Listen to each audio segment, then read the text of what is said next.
இன்னைக்கு ஸ்மாக்டவுனில் நடந்த முக்கியமான ஒரு சில விஷயங்களை பற்றி பார்க்கலாம். ராண்டி ஆட்டன் தான் ஷோ ஓப்பனிங் பண்ணுறாரு.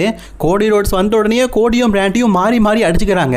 இவங்க ரெண்டு பேரும் அடிச்சுக்கிட்டு இருக்கும்போதே பேட் மெக்காஃபி அந்த இடத்துக்கு வந்து கோடி ரோட்ஸை அந்த இடத்தையே ஒரு கிக்கு கொடுக்குறாரு. இது எதிர்பார்க்கல, ஆனால் எதிர்பார்த்தது வேற, நடந்தது வேற. பேட் மெக்காஃபியும் ராண்டி ஆட்டனும் சேர்ந்துட்டாங்க. ரியா ரிப்ளையும் பீஃபாமும் ஒரு மேட்ச் ஆடி இருப்பாங்க. இந்த மேட்ச்சில் ரியா ரிப்ளே பார்த்தீங்கன்னா வெற்றி பெற நேரத்தில் டீம் மெம்பர்ஸ்லாம் சேர்ந்து அடிப்பாங்களா, அந்த நேரத்தில் ஈயோ ஸ்கை பார்த்தீங்கன்னா ராலேருந்து ஸ்மாக்டவுனுக்கு வந்து மாமி ரியா ரிப்ளையை காப்பாற்றிருக்கிறாங்க. பழையபடி ரியோ ஸ்கீம் வந்து ஒன்று சேர்ந்துருக்கிறாங்க. அதுக்கப்புறமா நம்ம அங்கிள் ஹவுடிக்கும் டாமாட்டாங்காக்கும் மேட்ச்சு வெற்றி பெற்றால் அந்த விளக்க பிரேவ் ஒயிட்டுக்கிட்டே அங்கிள் ஹவுடிக்கிட்டே கொடுத்துடணும். ஸோ வெற்றி பெற்றதுக்கு அப்புறமா சோலோ சிக்கபா தரமாட்டேன்னு சொல்ல டாமாட்டாங்க அதை பிடுங்கி அங்கிள் ஹவுடிக்கிட்டே கொடுத்துட்டாரு பழையபடி. மெயின் இவெண்ட்டாக சாமி ஜெயினுக்கும் கார்மலே யுனைடெட் சாம்பியன்ஷிப்பான மேட்ச் நடந்திருக்கும். இந்த மேட்ச்சில் சாமி ஜெயின் வெற்றி பெற்றதுக்கு அப்புறமா சாமி ஜெயினை அடித்து போட்டுட்டு ட்ரிக் வில்லியம்ஸ் நான் கண்டிப்பாக ரசல்மேனில் இந்த சாம்பியன்ஷிப்பை வெற்றி பெறுன்னு சொல்லிட்டு டைட்டில் தூக்கி காட்டியிருக்காரு. இந்த வாரம் ஸ்மாக்டவுனுடைய ஃபுல் ரிவ்யூ வேணும்னு நம்ம சேனலுக்கு செக் பண்ணி பார்த்துக்கோங்க.